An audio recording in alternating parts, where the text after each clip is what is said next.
Yes, guys, welcome to Adam McKola TV. I am Adam. This is the Weekly United. We are back for another look back at the week in the world of Manchester United, and what a week it has been. Coming into the start of the week on the back of that defeat against Everton, and what a defeat, 4-0 at Goodison Park. I can't remember a performance like that from a Manchester United team. Well, to be honest, I can. There's been a lot of shit performances over the last 6 years, but that was right near the top of them because that was pretty poor. We can lose against Everton quite easily, and we have lost against Everton quite easily. Even when you play well, you can lose there. And then in the form that they're in, Marco Silva, and the way Everton are playing at the moment, some of the results they've had at home, they were coming into that game full of confidence, but we just didn't turn up.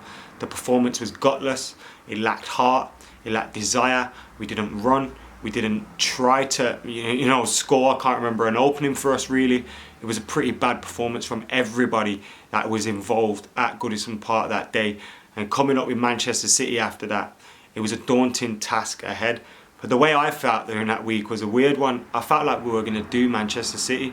The way Manchester United's season has gone, it's been up and down. We got some big results in some big games. Our season has, though, peaked in Paris, it's all but seemed.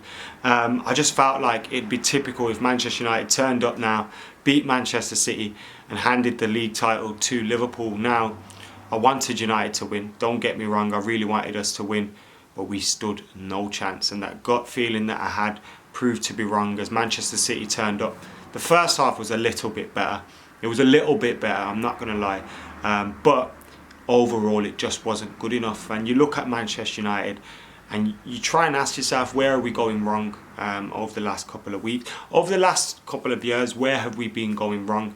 A lot of blame gets pointed at Paul Pogba, at De Gea this week, at Rashford this week.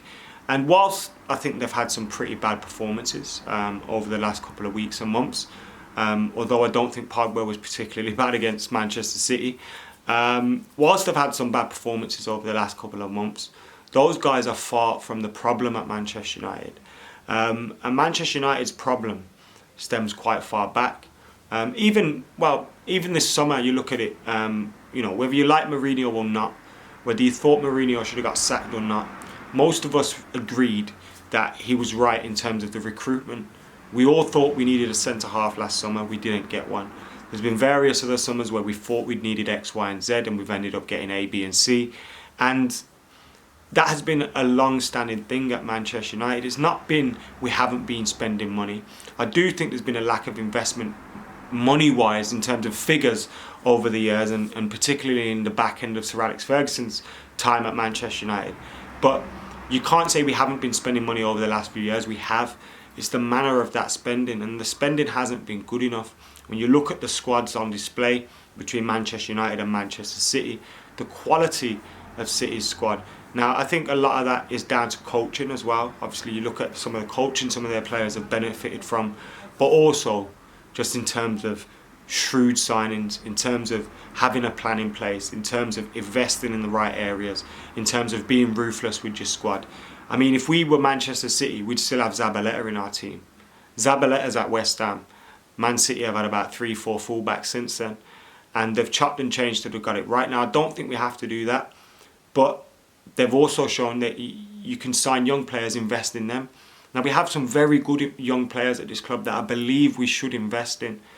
You know, the likes of Rashford, the likes of Martial. Yes, they do need to start delivering and delivering consistently, but they're talents that we can invest in. We've got other talents coming through that we can invest in. But we do need to start being shrewd with the way we're spending money, and we haven't been. We have to be making the right signings, not just the signings that are right for marketing terms and stuff like that. We have to strike a balance to this team and get a team that is capable of not only playing football, but improving together. And, you just look around the team, it's just the back four chopped and changed every week. Our fullbacks are always different. And if you look at the way Manchester United play football, I don't think we're that far. If we get a strong defence and a couple of strong midfielders alongside Paul Pogba, we've got a team that's capable of pushing on. Now, of course, we need to address our striking position. rumours this week that Romelu Lukaku could be swapped for Icardi. Now that's not something I would be totally against. But again, is Icardi the man that we need? He's a goal scorer, but does he bring enough in his all-round play? I think his first touch is probably better. But when he's not scoring, does he do enough? But still, it'd be a good deal. It was mentioned by Damasio as well, which means there could be some reliability in that. And I've been quite astonished by some of the comments that the likes of Lukaku makes, to be honest, because you hear some of the comments coming out and it's all like, if we're not doing this, I want to go and win trophies. Bruv, you haven't won any trophies yet. And you've been one of the worst players at the club this season. So just buck up your ideas and stop talking. Please stop talking. We need performances. And I'm a massive fan of Lukaku. I really wanted him to sign for Manchester United before he joined. But if he left this summer, I wouldn't care. And that's the way I feel about a lot of players at Manchester United at the moment, which says a lot. But anyway, I digress. The City game we lost. City got a comfortable 3 points. Now we move on and we're somehow still in the top 4 race. We're still in the top 4 race. Arsenal lost against Wolves at the weekend. Spurs didn't win. Chelsea didn't win. So we're somehow still in the top 4 race. Now that's testament to the start that we had under Ole Gunnar Solskjaer. I thought it was a magnificent start. He got us well and truly back in the race for top 4. Now, people that are looking back on Mourinho with Jose tinted spectacles, we were out. When he left, we had no hope in the Champions League and we had no hope in the Premier League. If anything, we would have finished outside the Europa League spots as well.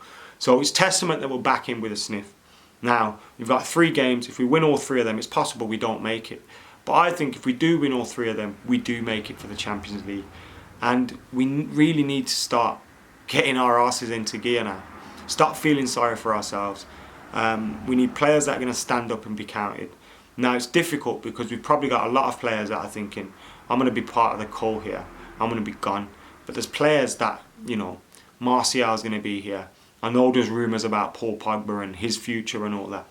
But I think he'll be here next season. De Gea as well.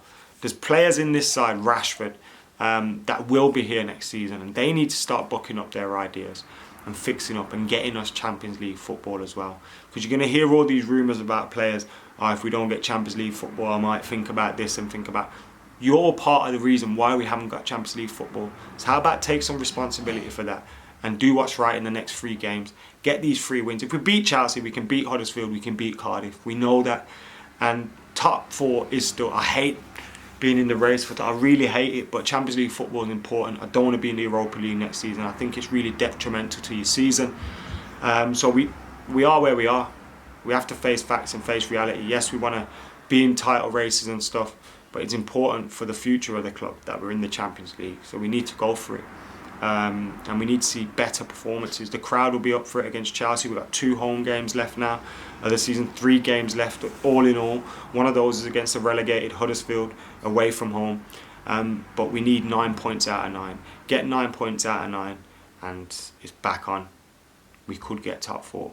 And then we can focus in the summer, because it's a massive summer ahead for Manchester United. We've said this every summer now for the last couple of years, but it's a massive summer for Manchester United. If Ole Gunnar Solskjaer is going to be a success or a failure, I don't know at Manchester United in terms of trophies and stuff like that. But what I think he will be a success in is identifying players that shouldn't be here. Identifying players that want to be here and will be Manchester United players, and being able to change this squad around and change the attitude. I really believe he will be able to do that because he knows what this club is about.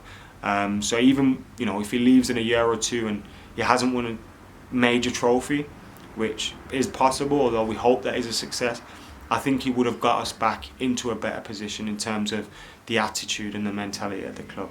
At least that's what you like to think. But he does need the backing of the board to do that. It's that simple. And you look at the reports as well this week. Herrera, seemingly a done deal now. Paris Saint-Germain, we've heard this a lot, but RMC in France are reporting on Friday that it's a done deal. He's going to sign a 4 or 5 year deal at Paris Saint-Germain.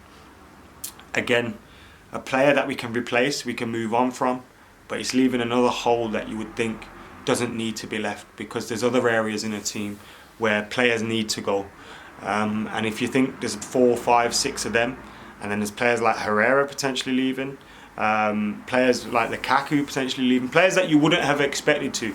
If they then leave, then you're thinking, are the club really going to make 7 or 8 signings? I don't think they are. I can't trust them to do that. I think this summer we're going to see a fair few players leave. 5, 6, 7, 8. And maybe 4 come in. Hopefully 4 top quality players. And I think we'll see a few promoted from the youth team as well. That's the way I think it's going to go down this summer. I think if people are expecting us to sign 7, 8 players, I think they're mad. I think we're going to sign about 4, but I think we could see a lot leaving. So, yeah, the rebuild starts again.